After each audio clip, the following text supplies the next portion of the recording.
লুঙ্গি কই আমার? ঘরওয়ালি, ছাদে। এনে দাও। দুঃখিত।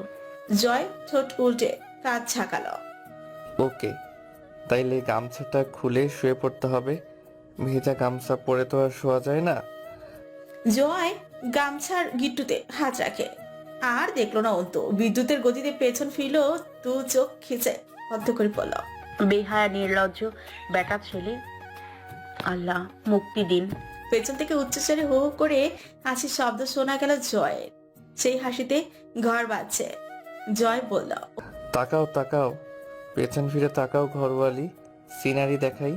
অন্তু চিবিয়ে বলল, আপনার মতো নোংরা লোকেই কেন ছিল তকদিরে?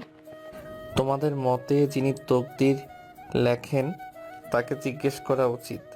আমি তো ওসব তকদির ফকদির মানি না। অন্তু দুই হাত মুখ ঢেকে দাঁত খিচে বলল, পশুর চেয়েও অধম পুরুষ মানুষ আপনি। জাহান্নামে যান। তার ধারণা জয়ের দ্বারা সব সম্ভব। আসলেই যদি গামছা খুলে দাঁড়ায়, অন্তুর গা গুলিয়ে এলো। তখনই জয় সামনে এসে দাঁড়ালো। লুঙ্গি এনে দেবে নাকি হাতটা টেনে মুখ থেকে সরিয়ে দেব? অন্তুর হাত মুখ ঢেকে দৌড়ে বেরিয়ে গেল রুম থেকে। জয় হাসতে হাসতে লুটিয়ে পড়ে। গামছা সে খোলেই নি, তার সভ্য বউ তো তাতেই বেকাবু।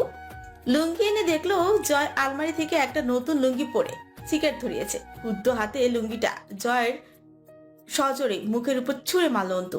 জয় লুঙ্গি সরিয়ে জোরে জোরে হাসে, তারপর বলে, একটু ভাত টাত খাইয়ে দেবে? বিষ দেব। তা দাও, সমস্যা নেই, কিন্তু তোমার হাতে খাইয়ে দাও। আপনার হাতে বোমা পড়েছে নাকি? তোর মুখে বোমা পড়ুক শালি। ভাত আন।